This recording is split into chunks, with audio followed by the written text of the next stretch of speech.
قبل ما اتكلم معاك في تفاصيل المباراة انا عايز اقول لك بس او تتخيل بس ان نادي الزمالك اللي عنده كم الكوارث وكم المشاكل وتوقفات من الفيفا ومشاكل لعيبه ما عندوش فلوس قدامه فرصة ذهبية بكم المشاكل اللي عنده دي كلها ان يخطف منك المركز الثالث. شوف انت كم الصفقات اللي عندك دي وانت اصلا ممكن تنزل بكره مركز رابع مع فوز الزمالك. النادي الاهلي النهارده قدم مباراة مفيش اسوأ من كده. انا عايزك تتخيل بس انك طوال 90 دقيقة ما عملتش هجمة منظمة سواء من الناحية اليمين او من الناحية الشمال. عايزك تتخيل كمان ان اول تسديده شاطها النادي الاهلي كانت في الدقيقه 78 اللي شاطها تريزيجيه، وجت بعديها طبعا الدقيقه 80 شاط الكره الثانيه وجه الهدف. النادي الاهلي النهارده قدم مباراه سيئه من جميع النواحي. لما خرجت زيزو ونزلت حسين الشحات، زيزو طبعا خرج مصاب، خلينا حسين الشحات رقم 8 بقى يروح يمين وشمال، وفقدت اصلا طبعا القوه او العنصريه اللي موجوده في نص الملعب. فكان الافضل انك تجيب تريزيجيه تحطه هنا طبعا رقم 8، لان هو اللي قادر ان هو يحرك لك الفرقه بالسرعات بتاعته، ويقدر طبعا يعمل لك بينيات، ويقدر كمان يعمل لك مرتدات اللي احنا بنعملها اخر ماتشات. ده ما حصلش.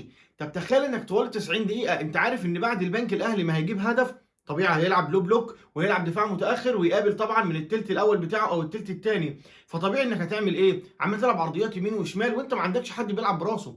مروان عثمان انا اسف هو قصير اصلا، هيروح فين في وسط الناس اللي واقفه في منطقه الجزاء؟ فالمفروض ان انا اعمل ايه؟ اشوط. مين؟ مفيش ولا لاعب شاط غير تريزيجيه النهارده، هو اللي كان متحرك خاصه اخر ربع ساعه. شاط لك 3 4 كور، جه منهم جون ومنهم كره خطيره صدها حارس المرمى، والكره الثانيه جت طبعا جنب القائم. فالنادي الاهلي النهارده معروفه ان نادي البنك الاهلي هيلعب عليك جيم دفاعي بعد الهدف، فالطبيعي انك تشوط. فلازم ادي تعليمات بالتصويب من خارج المنطقه. مفيش ولا لاعب النهارده سدد. تعال بقى لمحمد علي بن رمضان وعلامات استفهام كبيره جدا. محمد علي بن رمضان واخد كل الدعم من الجماهير، انا اول واحد بحب محمد علي بن رمضان وبحب اشوفه جوه الملعب، ولكن مستوى محمد علي بن رمضان انا اسف سيء، مفيش تعبير تاني يتقال غير ان هو سيء لاسوء. محمد علي بن رمضان انت النهارده بتلعبه رقم 8 عشان تعتمد عليه طبعا في غياب امام عاشور وطبعا بعد خروج زيزو. محمد علي بن رمضان النهارده مش موجود، ما عملش اي حاجه في الملعب. التحولات كلها كانت المفروض تتم من عند محمد علي بن رمضان، ما حصلتش. عنده كميه ميس باص طبعا غريبه. اول ما يمسك الكوره تتكعبل في رجله وبعدها تتقطع. فمحمد علي بن رمضان من بعد كاس العالم ومن بعد ماتش بورتو محمد علي بن رمضان مش موجود. ده المفروض الوقت اللي يظهر فيه لاعب بقيمه محمد علي بن رمضان. محمد علي بن رمضان النهارده المفروض يشيلك طبعا، وفرصه ذهبيه امامه طبعا مع غياب امام عاشور اللي هو اسبوعين. فالمفروض محمد علي بن رمضان المفروض هو اللي ياخد السوكسيه بقى ويشيل هنا الفرقه. محمد علي بن رمضان مش موجود، فدي حاجه غريبه. فالمفروض محمد علي بن رمضان، يعني انا بالنسبه لي علامات استفهام، لان انا كان طموحي في اللاعب ده كبير جدا.